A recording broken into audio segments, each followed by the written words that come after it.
संघटनेसाठी दिवस रात्र काम करणारे, कधीही फळाची आशा न करणारे, त्यांची विधान परिषदेच्या आमदारपदी निवड झालेली आहे.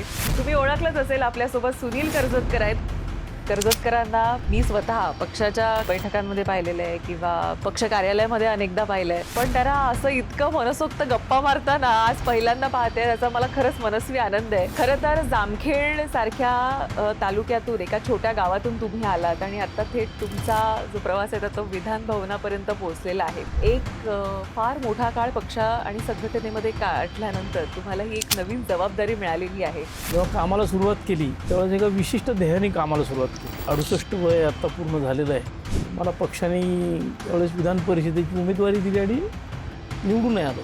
असं काही होईल, असं काही मिळेल किंवा ह्याच्यासाठी काम करणं असं काहीच नव्हतं आणि असं वाटतही नव्हतं. एक निष्ठावान कार्यकर्ता म्हणून इतकी वर्ष तुम्ही तुमचं काम होत राहिलं.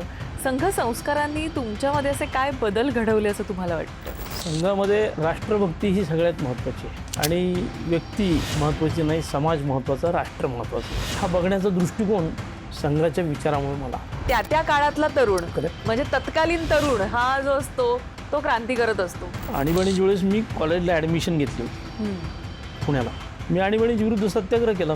मी जेलमध्ये होतो, माझं वय 17 होतं. मला 135 दिवसाची शिक्षा झाली आणि त्या जेलमध्ये मला अनेक मोठ्या नेत्यांचा सहवास मिळाला.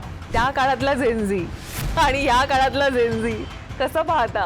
त्या काळातला झेनझी कल्चर आंदोलन करायचं. आत्ताचा झेनझी जो आहे त्यांना हाताळणाऱ्याबद्दल माझ्या मनामध्ये प्रश्नचिन्ह आहे, पण त्यांच्या हेतूबद्दल नाही. 360 डिग्रीमध्ये पाहत आपलं राजकारण पुढे घेऊन जाणं आणि समाजाला पुढे घेऊन जाणं असं हे सगळ्या तारेवरची कसरत आहे. जे जे मुख्यमंत्री यशस्वी झाले ते उत्तम प्रशासक होते. आत्ता मुख्यमंत्री हे उत्तम प्रशासक आहेत. व्हिजन आहे, मेहनतीची तयारी आहे, वय त्यांच्या बाजूने आहे आणि आव्हानांना सामोरं जाण्याची तयारी लागते.